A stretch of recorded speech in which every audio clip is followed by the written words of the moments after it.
श्री कृष्ण गोविंद हरि मुरारी, हे नाथ नारायण वासुदेव।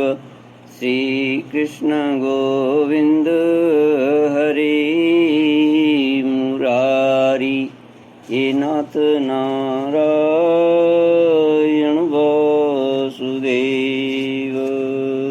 सच्चिदानंद रूपाय विश्वोत्पत्त्यादि Hathaway तापत्रय विनाशाय श्री कृष्णाय वयं नमः।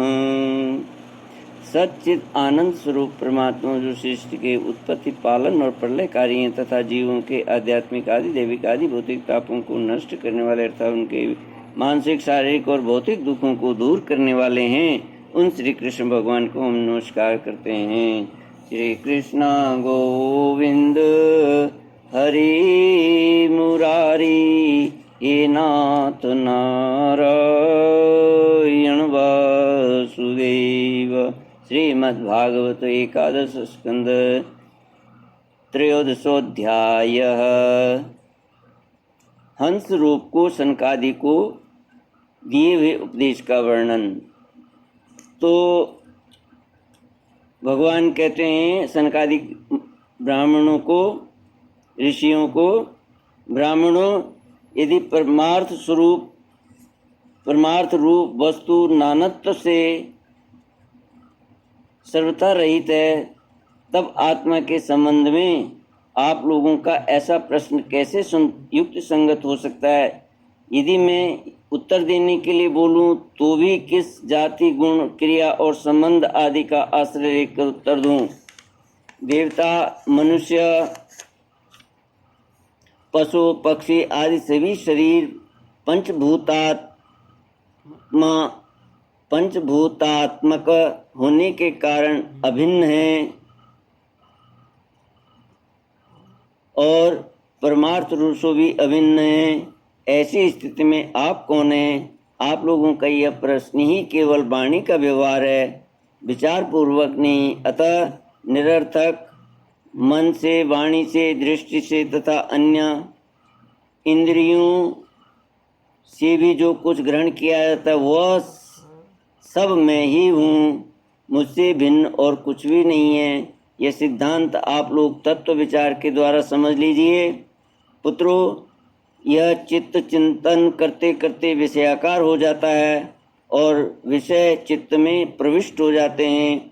यह बात सत्य है, तथापि विषय और चित्त ये दोनों ही मेरे स्वरूप भूत जीव के देह हैं, उपाधि हैं। अर्थात आत्मा का चित्त और विषय के साथ कोई संबंध नहीं है। इसलिए बार बार विषयों का सेवन करते रहने से जो चित्त विषयों में आसक्त हो गया है और विषय भी चित्त में प्रविष्ट हो गए हैं, इन दोनों को अपने वास्तविक से अभिन्न मुझ परमात्मा का साक्षात्कार करके त्याग देना चाहिए।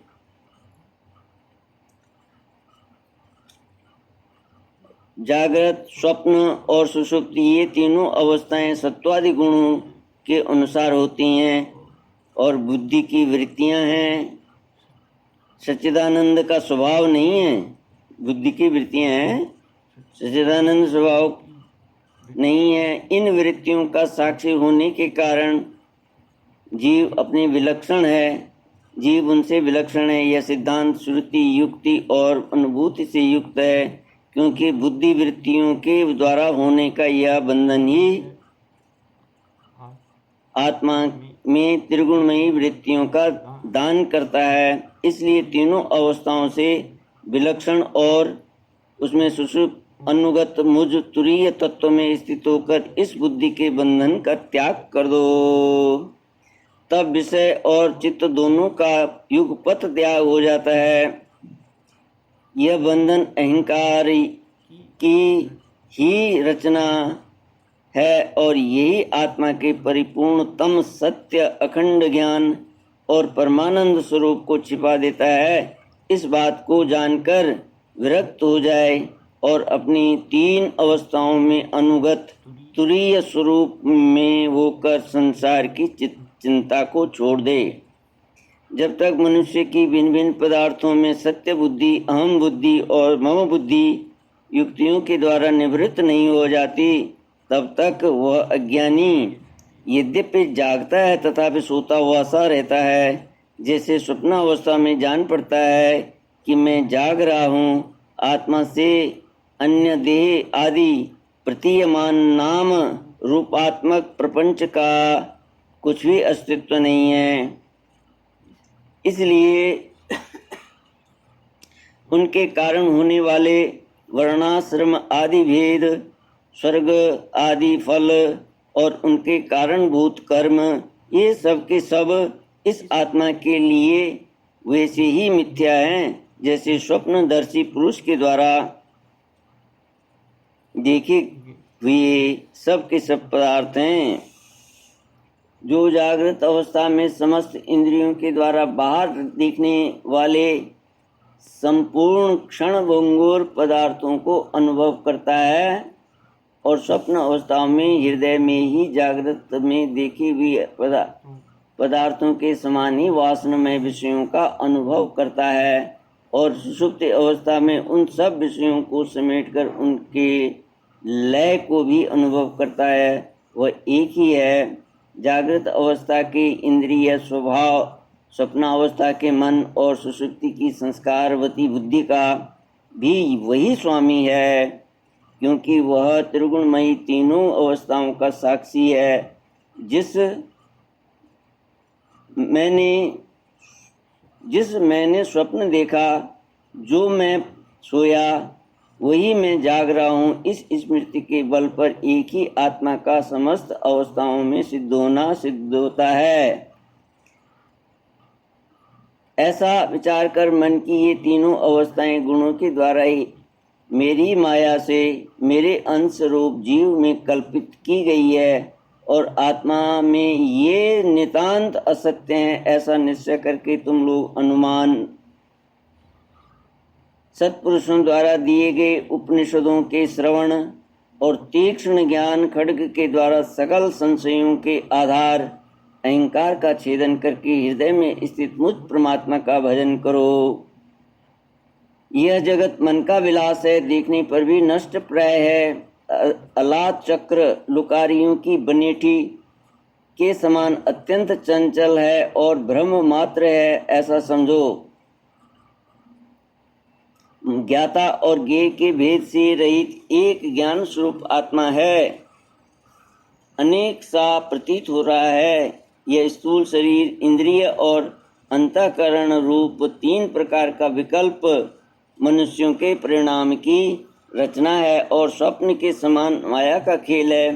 अज्ञान से कल्पित है, इसलिए उस देहादि रूप दृश्य से दृष्टि हटाकर तृष्णा रहित इंद्रियों के व्यापार से हीन और निरीह होकर आत्मानंद के अनुभव में मग्न हो जाए। यद्यपि कभी कभी आहार आदि के समय यह देहादिक प्रपंच देखने में आता है, तथापि यह पहले ही आत्म वस्तु से अतिरिक्त और मिथ्या समझकर छोड़ा जा चुका है।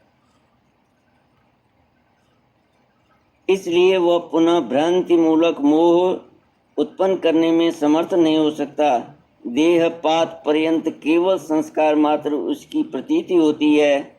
जैसे मदिरा पीकर उन्मत्त पुरुष यह नहीं देखता कि मेरे द्वारा पहना हुआ वस्त्र शरीर पर है या गिर गया है, वैसे ही सिद्ध पुरुष जिस शरीर से उसने अपने स्वरूप का साक्षात्कार किया है वह प्रारब्धवश खड़ा है, बैठा है या दैववश कहीं गया या आया है। नश्वर शरीर संबंधी इन बातों पर दृष्टि नहीं डालता। प्राण और इंद्रियों के साथ यह शरीर भी प्रारब्ध के अधीन है, इसलिए अपने आरंभक बनाने वाले कर्म जब तक हैं तब तक उनकी प्रतीक्षा करता ही रहता है, परंतु आत्म वस्तु का साक्षात्कार करने वाला तथा समाधि पर्यंत योग में आरूढ़